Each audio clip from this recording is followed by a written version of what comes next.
in Squamish it means the beautiful river, which is what you're all going to cross when you cross our bridge today, hopefully. When the Europeans arrived, I guess they couldn't quite pronounce Capilano, and it soon became Capilano. We all know it today. So there you have that. We are currently standing in our Story Pole Park section of the area, and I like to pass on a few little information about these two lovely poles.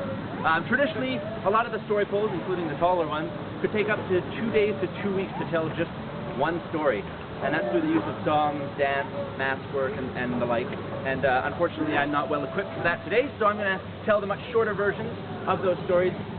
Actually, just tell little pieces of them. At the very bottom of this pole, on the very left-hand side, is known as the Sky Brother. You might have seen 4 of them during the Olympics, the opening ceremonies. They're actually a welcoming symbol for most of the First Nations here in British Columbia. You see the arms straight out, welcoming everyone into the park. If you look very closely, you can see that those arms can in fact be detached. That's the exact opposite of a welcome, which would be, of course, a warning. So if there was a famine in the area, or a sickness, or a war happening, then those arms would in fact be detached. So there you have that.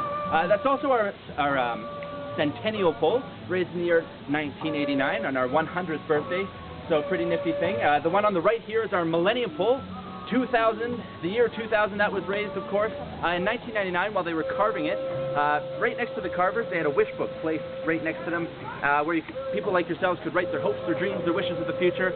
And then what we did before the pole was raised, we closed that wish book, placed it in a bentwood cedar box, and placed it underneath the pole as it was being raised, acting much like a time capsule. So, in the year 2100, we are in fact going to remove it before your very eyes when you come and visit us in that time. We'll see you there. I've got my ticket. Excellent. All right, one last one I always like to mention is this one on the very far right here. That is the Mary Capilano pole. I touched briefly anyways on Chief Matthias Joe Capilano, who started the tradition of carving here.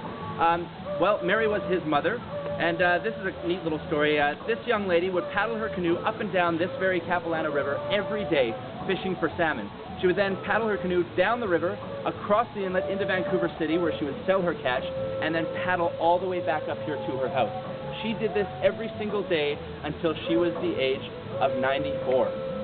Can you believe it? Yes, absolutely. And, well, apparently she lived to the ripe old age of 108, too. So the only reason that she stopped fishing, her family snuck into her house one night, apparently, and hid her canoe from her.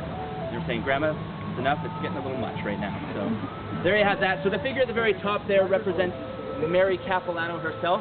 Right underneath there is a bear figure, representing the clan or the family that she was from. And right at the very bottom underneath the bear is, of course, the fish, the salmon that she fished for every day until, well, her family stopped her. You'll also notice a quick little thing, that the bear has its arms up like this. That's actually a symbol of peace, the breaking of weapons. She was also known as the Princess of Peace in this area, too. Pretty neat thing. If you have any more questions regarding First Nations culture, we do have Ben Spencer down here in our big house today, and he'll be more than happy to answer any of your queries about their culture here. And with that, it's time to cross a bridge. Let's do it this way.